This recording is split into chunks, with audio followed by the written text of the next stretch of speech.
Mapagpalang araw po sa inyong lahat. Welcome to DJ Sean Stories. Turn on your notification bell, like and subscribe para sa crime stories araw-araw. Napakasaya kapag kasama natin ang ating mga kaibigan. Lalo na kung matagal kayong hindi nagkita-kita at may kanya-kanya ng buhay. Pero hindi ganyan ang nangyari sa isang grupo na magkakaibigan mula Amerika. Ito ay ilang video clips na kuha mula sa bakasyon ng isang dalaga na si Shane. Ang biktimang si Shane ay pinaniniwalaang nanlibre ng kanyang mga kaibigan, ngunit hindi maganda ang iginanti nito sa kanya. Ang babaeng biktima ay kinilalang si Shankela Robinson o Shane. Pinanganak si Shane noong 1997 sa Amerika. Ang nanay ni Shane ay tawagin na lang nating Mina at ang kanyang tatay ay tawagin na lang nating si Bernard. May isang kapatid naman na babae si Shane. Graduate si Shane ng kursong business sa Winston-Salem State University. Masayahin, mabait at masarap kasama. Ganyan ilarawan si Shane ng kanyang mga kaibigan.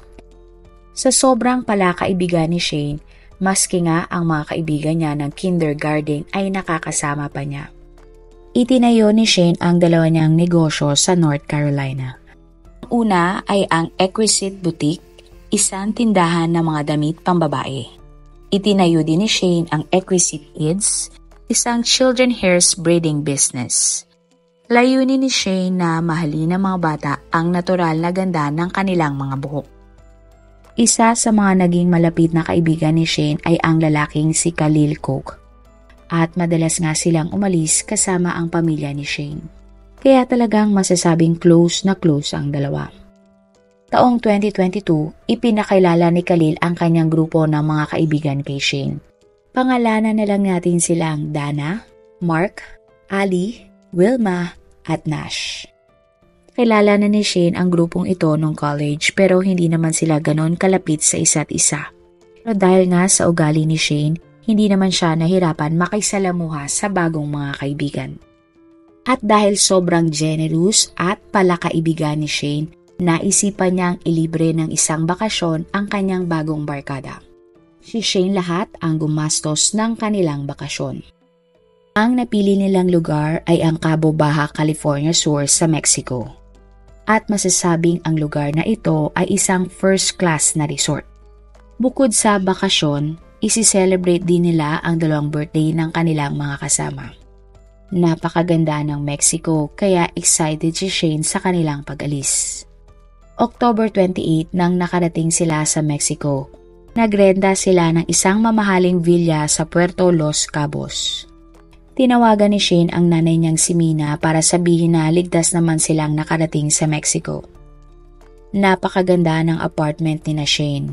May private pool, private chef at may nakamamanghang tanawin. Malaki ito at kasya silang 7. Ang renta nga sa bilya ay nagkakahalaga ng 86,000 pesos kada araw. Sa unang gabi nila ni Shane, sila ay kumain, nag-inom at nag-party.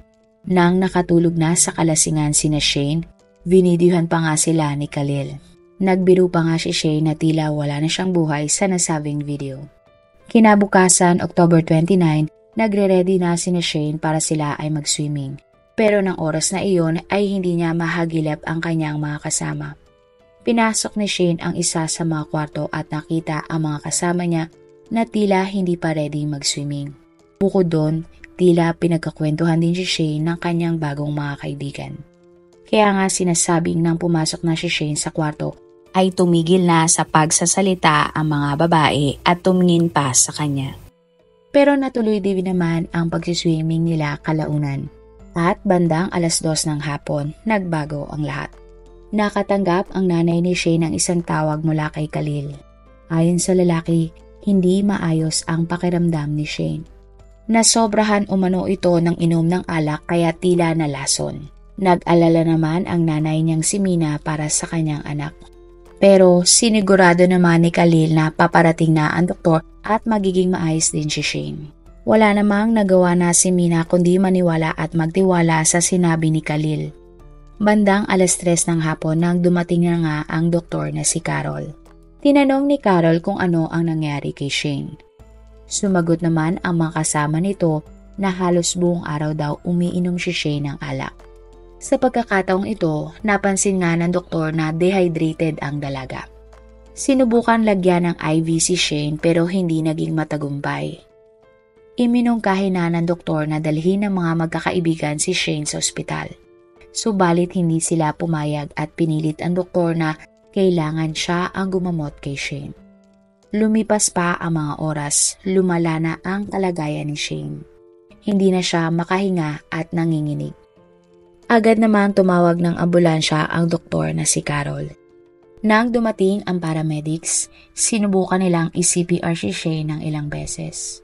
Ngunit hindi nila nagawa pang iligtas si Shane. Dumating ang mga pulis at gumawa sila ng police report sa pagkamatay ni Shane. Ayon sa report, namatay si Shane dahil sa sobrang pag-inom ng alak at siya ay nasawi ng mahigit 2 oras matapos dumating ang doktor na si Carol. Base din sa report, walang senyales si Shane ng internal o external na mga pinsala. Doon na nga ulit tinawagan ni Khalil si Mina para sabihin na pumanaw na ang anak niyang si Shane. Hindi naman makapaniwala si Mina sa sinapit ng kanyang anak at naging palaisipan sa kanila kung bakit iyon nangyari sa dalaga. Pero iginiit ni Khalil na alak ang may dahilan ng lahat. Ang revelasyon. Matapos ang insidente at kahit na hindi pa tapos ang booking sa bila ng grupo ni Khalil, maaga silang umuwi. Tila nagmamadali pa nga ang grupo at hindi na nila inantay ang pamilya ni Shane. Maging ang resulta ng autopsy ay parang wala silang pakialam. Miski nga si Khalil ay hindi man lang tumulong sa nangyari. Pero ang mga magulang ni Shane ay hindi makapaniwala sa nangyari sa anak at patuloy pa ring tinatanong kung ano ang nangyari sa kanya. Pero nanatili ang grupo sa kanilang unang kwento na maraming nainom na alak si Shane at posible ngang alcohol poisoning ang naging sanhi ng kanyang pagkamatay. Ngunit napansin ni Mina parang magkakaiba ang kwento ng bawat isa. Iba-iba ang pahayag ng grupo kung saan natagpuan si Shane na lasing at kung tumawag nga sila ng doktor. Dito na nagsimulang magduda si Mina na may tinatago ang grupo. Kasabay nito, nakatanggap ng misteryosong tawag ang nanay ni Shane. Ayon sa tawag, hindi aksidente ang pagkamatay ni Shane dahil ang totoo raw ay inatake ang dalaga at sinaktan hanggang siya ay mamatay. Labis ngang ikinagulat ni Mina ang kanyang natanggap na tawag. Nang mga oras na iyon, ay busy naman ang tatay ni Shane na si Bernard sa pag-aayos ng labi ni Shane para maiuwi ito sa Amerika. Ilang beses niyang kinausap ang staff ng bila at ang mga pulis para malaman ang totoong nangyari. Pero dahil iba ang lengguwahe sa Mexico, hindi sila magkaintindihan. Hanggang sa may nakausap siyang marunong mag-English. Ayon sa kanyang kausap, hindi daw sa alak namatay si Shane. Ang totoo raw naging dahilan ng pagkamatay nito ay dahil sa mga pinsalang tinamo nito sa katawan. Si Shane ay pinaniniwalaang binugbog at sinaktan. Nang marinig ito ni Bernard, sobrang nagalit siya dahil pinaniwala sa kanya ng mga kasama ni Shane na namatay siya dahil nasobrahan sa alak. At dahil sa kanilang natuklasan, sigurado na sila na hindi aksidente ang pagkamatay ng kanilang anak. Kinompronta ni Mina ang mga kasama ni Shane sa Mexico pero dininay nilang lahat na may nanakit dito. November 5, 2022, lumabas ang autopsy report kay Shane. Ang dahilan ng kanyang pagkamatay ay pinsala sa kanyang buto sa likod at sa kanyang leeg. Malayong malayo sa sinasabi ng mga kasama ni Shane. Ayon pa sa report, October 29, bandang 3:00 ng hapon, tuluyan na ngang binawian ng buhay si Shane. Taliwas sa unang kwento ni Khalil na ng mga oras na yon ay inaasikaso na ng isang doktor si Shane. Matapos lumabas ang autopsy report, hindi na muling nakausap pa ni Mina ang grupo ni Khalil. At nagtago na nga ang mga ito. November 11, lumabas sa isang TV program ang mga magulang ni Shane. Gusto nila ng hustisya para sa kanilang anak dahil hindi sila naniniwala na aksidente ang pagkamatay nito. Ang akala nilang masayang bakasyon ni Shane ay nauwi pa sa trahedya. Ganon, nagsimula na ang kumalat sa iba't ibang lugar ang kwento ni Shane. Mas tumindi pa ang lahat nang kumalat ang isang video. November 16, nagtrending sa isang social media ang isang video. Sa video, makikita na walang halos suot na damit si Shane. Sa tapat naman niya ay ang babaeng si Dana. Sa viral video, sinasabi na 2 tao ang nasa likod ng kamera habang kinukunan sina Shane at Dana. Sa una, mukhang nag-uusap lamang ang dalawa. Pero maya-maya, inatake at sinaktan na ni Dana si Shane. Sinabunutan at hinila-hila si Shane ni Dana sa loob ng kwarto. Subalit ni isang beses ay hindi lumaban ang kawawang si Shane. Maririnig din ang boses ni Khalil sa video habang sinasabi na, Quilla, can you at least fight back? No. At least something. At sinasabi ngang minumura pa ni Dana si Shane habang siya ay sinasaktan at pilit ding pinapalaban. Hanggang sa tumama ang leeg ni Shane sa kama sa loob ng kwarto. At magmula noon ay hindi na nakagalaw pa ang dalaga. Pinaniniwalaan na ang pagtama na iyon ni Shane ang dahilan ng kanyang agarang pagkamatay. Hindi lumaban si Shane dahil hindi naman siya ganong klaseng tao. Hindi siya magagalitin at hindi mapanakit. Matapos ang pagkalat ng video, dun na lumapit ang mga magulang ni Shane sa mga pulis. Halos kailangan pa nga nilang magmakaawa para lang sila ay mapansin. Dahil sa video, nakakuha ng maraming simpatya si Shane mula sa mga netizens.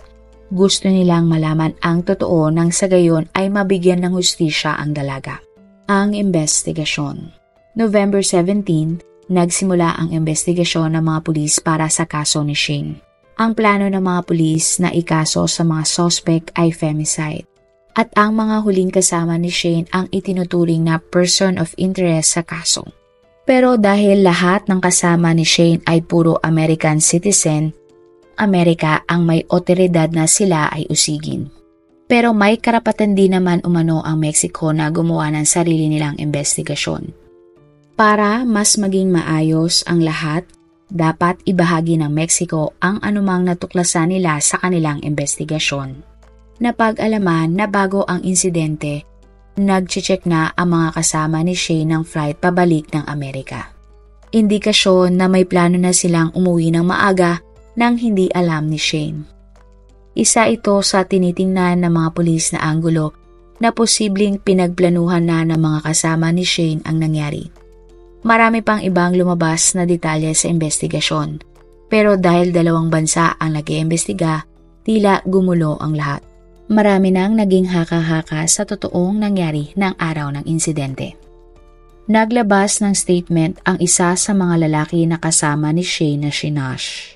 Ayon sa kanya, bandang 3:30 ng hapon nang siya ay dumating sa villa. Buhay pa raw noon ang dalaga. Nakita niya nga na napakaraming ininom ni Shane. Dinala niya raw ito sa tahimik na kwarto para maging maayos ang kalagayan ng babae. Pero salungat ito ayon sa lumabas na autopsy report. Maraming mga netizens ang hindi naniniwala kay Nash at dapat nga ay mapanagot din ito. Bukod kay Nash ay wala nang nagbigay ng iba pang statement ang mga kasama ni Shane. At halos lahat nga sila ay nagtatago na rin. November 19 nang hinatid sa huling hantungan si Shane.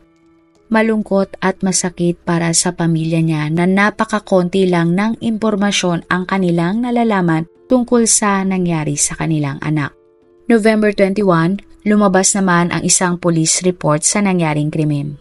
Ayon sa report, bandang 2:30 ng hapon nang tumawag ang kasama ni Shane na si Wilma para manghingi ng doktor.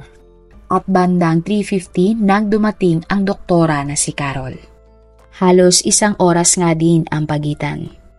Nang dumating ang doktor, buhay pa si Shane pero hindi niya na kayang makipag-usap pa. Gusto ng doktor na dalhin na sa ospital si Shane pero hindi pumayag ang mga kasama niya dahil wala silang pambayad umano sa ospital sa Mexico. Ayon sa grupo ni Khalil, inakala nila na 291,000 pesos ang kailangan nilang gastusin para madala si Shane sa ospital. Pero hindi iyon totoo. Dahil ang gagastusin lang sana nila sa Mexico ay kalahati ng gastos kung ikaw ay magpapa-ospital sa Amerika. Ayon din sa police report, halos 1 oras na sa Villa ang doktor pero mas lumala ang sitwasyon ni Shane. Handang 4:20 pa ng hapon sila tumawag ng ambulansya. 5:25 naman ng hapon nang dumating ang mga pulis. At bandang 5:57 ng hapon, idineklara na ngang patay si Shane. Ibang-iba ang police report na ito kaysa sa resulta ng autopsy. November 30, inilabas na ng Mexico ang warrant of arrest laban sa mga sospek sa pumatay kay Shane. Hindi nila pinangalanan ang sospek pero nakalagay na ito ay isang American citizen na babae. Posible nga na si Dana ang kanilang tinutukoy. Pero lumipas ang mga araw, linggo at buwan ay walang naging update sa kaso at kung nahuli na ba ang sospek na si Dana. Kaya naman hindi lang pamilya ni Shane ang nagkaroon ng maraming tanong kundi ang publiko. March 16, nagpadala ng sulat sa presidente ng Amerika ang mga abogado ni Shane. Ayon sa sulat, sana ay mahanap ang isa sa mga kasama ni Shane noon. Ang tinutukoy nga sa sulat ay ang suspect na si Dana. Kasi din sa sulat, isang empleyado umano ang nakakita na si Dana ang nanakit kay Shane.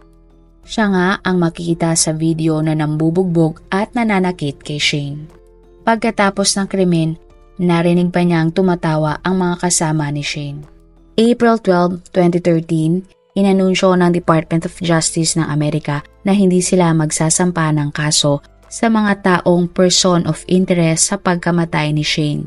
Inaral nila umano ang lahat ng ebidensya pero hindi ito sapat para may makasuhan. Masakit para sa pamilya ni Shane na walang mananagot sa pagkamatay ng dalaga. Hanggang ngayon kasi ay wala pa ring nakakasuhan o naaaresto sa kanyang pagkamatay. Hindi naman nagbigay pa ng komento ang DOJ ng Amerika tungkol sa video na malakas na ebidensya na inatake at sinaktan si Shane kaya siya ay namatay. Naniniwala ang panig ni Shane na hindi sineryoso ng mga pulis ng Amerika ang kaso. Hindi naman daw sila titigil hanggat hindi nakakamit ang hustisya kay Shane.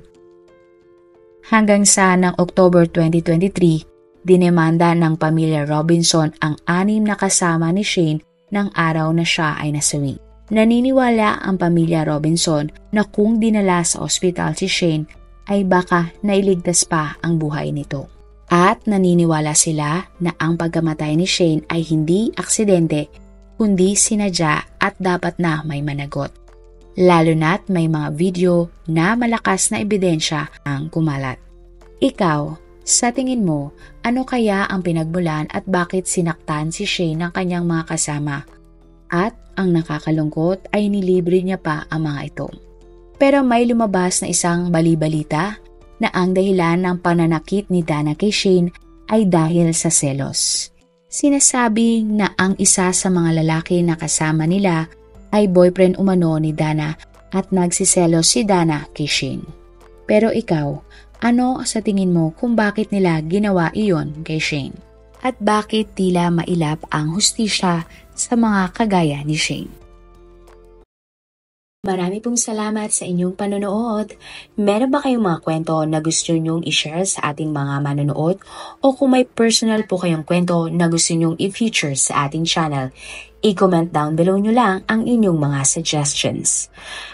Para naman po sa dagdag kalaman, i-subscribe nyo din po at i-follow ang ating iba pang YouTube channel katulad ng Tagalog Facts and Mysteries by DJ Sean at Manila Boy Wonder Philippines. Marami pong salamat sa pagsuporta nyo sa aming mga channel. God bless everyone!